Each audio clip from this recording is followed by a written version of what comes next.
ai hepa hi hian chaw tola kan in bual tira tuilum kan chhun saka mun me dewa alo thu da wangin thomno kan phel sok so kan in bual tira hei hen ro chaw tola thiat hei ram ro felan chaw tola thiat hei apal huau mai hei ram ro felan chaw tola thiat hei hei komo kha kha le kang te oh hei ya thiat hei hian chaw tola thiat ani chu eng wangi nei thia apa tiro chaw tol chaw tol ka thiat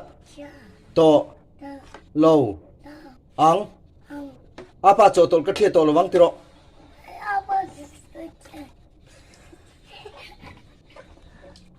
thak lutuk mai